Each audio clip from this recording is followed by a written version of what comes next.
you can learn from negative as well as positive. The Bible is such a great book because it is a collection of human stories on both sides of the ledger. One list of human stories is called examples. Do what these people did. And the other list of human stories is called warnings. Don't do what these clods did. What a wealth of information. What to do and what not to do. I think it also means, however, that if your story ever gets in somebody's book, make sure they use it as an example, not a warning. All the successful people I know and work with around the world are good readers. They just read. They are so curious that they are driven to read because they just have to know. It is one of the things they all have in common. Here's a good phrase. All leaders are readers. And they use cassette programs too, especially while they're in the car or during other times when they can't read. Cassettes can help all of us easily pick up new ideas and new skills.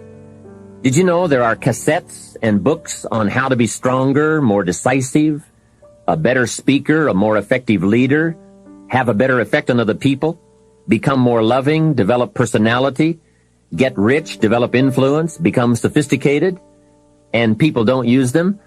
How would you explain that? Did you know that hundreds of successful people have written their stories in books and told how they did it on cassettes like this, and people don't want to listen? How would you explain that? The guy's busy, I guess. He says, well, yeah, if you worked where I work, by the time you struggle home, it's late. You've got to have a bite to eat, watch a little TV, and get to bed. You can't stay up half the night and read. And this is the guy that's behind on his bills. He's a good worker, hard worker, sincere. But remember, you can be sincere and work hard all your life and wind up broke, confused, and embarrassed. You've got to be better than a good worker. You've got to be a good reader, a good listener. At least he could hear a good cassette on the way home, right? Now, you don't have to read or listen to educational cassettes half the night. Although if you're broke, it's a good place to start. But here is all I ask, just 30 minutes a day. That's all. Stretch it to an hour if you can, but at least 30 minutes. Hear or read something challenging, something instructional, at least 30 minutes a day. And here's the next key. Every day. Don't miss. Miss a meal, but not your 30 minutes. Hey, you can get along without some meals, but you can't get along without some ideas, examples, and inspiration. There's a Bible phrase that says, humans cannot live on bread alone, or food alone. It says the next most important thing to bread is words. Words nourish the mind. Words nourish the soul. Humans have to have food and words to be healthy and prosperous. Make sure you have a good diet of words every day. I told my staff one day, some people read so little they have rickets of the mind. And also remember to properly feed the mind, you must have good balance. Don't just read or listen to the easy stuff. You can't live on mental candy. Here is a thought. Why not call good books and cassettes tapping the treasure of ideas? That's it.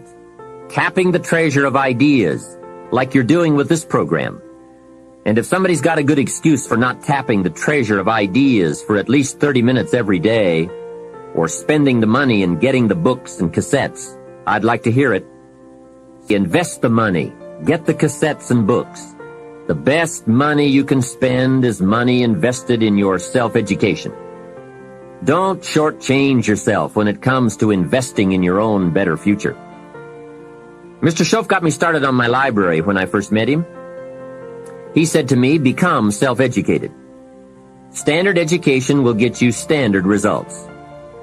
Check those numbers and see if that's what you want. And if it isn't, if you want something better than standard, you must become self-educated. So I went to work on my library, and I now have one of the best. Schoaf recommended a couple of books in particular to get me started. Now, I had a Bible, that's 66 books, so that was a pretty good start, and my parents saw to it that I had a good study of the Bible. But the first book Mr. Schoaf told me to get was the book Think and Grow Rich by Napoleon Hill. If you don't already have it, it's a great one to add to your library. Earl Nightingale has put it on cassette. The title should intrigue you. Think and Grow Rich. I read it several dozen times. Shoaff said repetition is the mother of skill. And if you could have seen my bank account at the time, you would have known I needed lots of that kind of repetition. Some of the ideas in that book made major changes in my life. As I look back now, the book was worth thousands, and I bought it for pennies. I learned a very valuable lesson. There can be a great deal of difference between cost and value. Before I met Mr. Shoaff, I used to ask, how much does it cost? After I met him, however, I soon learned to ask, how much is it worth? I started basing my life on worth instead of cost, and everything changed. So that was one book he recommended, Think and Grow Rich. The next book he recommended I get was a book on nutrition. Shoaff said, study nutrition. Vitality plays an important part in doing well. Some people don't do well because they don't feel well. It's not that they're not intelligent. It's that they're ill. They don't have the fire and the vitality to do well. So he really got on me about nutrition. Now, some of those health books are a bit weird, but you can separate out the weird stuff. There are cassettes on nutrition, too. Remember, don't be a follower. Be a student. Someone says, I read this book. Should I follow? And the answer is no. Read at least 2 books and make up your own mind. Don't be a follower. Be a student. So take care of yourself. There's a Bible phrase that says, many times the spirit is willing, but the body's weak. So you have to work on both. You wake up in the morning and the mind says, let's go get 'em. And the body says, I can't even get out of bed. So work on your health. A person's library of books and cassettes reveals his or her most dominant desires. It's interesting to walk into someone's house and browse through the library. What does your library say about you? So read all the books. Now here's good news. You don't have to read them all at once. Try this, 2 books a week. In 10 years is 1,000 books. If you read 1,000 books in the next 10 years, do you think they would greatly influence all the dimensions of your life? The answer is, of course. Well, here's what's exciting. It's only 2 books a week. However, I would suggest if you haven't read 2 books a week for the last 10 years, you are about 1,000 books behind. Can you imagine the incredible disadvantage it will be 10 years from now to stride into the marketplace 1,000 books behind? For some confrontations, you won't be a match. And for some opportunities, your knowledge will be too lacking.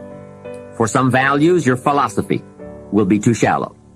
Missing skills, missing knowledge, missing insights, missing values, missing lifestyle. It could happen if you don't read the books. Remember, the book you don't read won't help.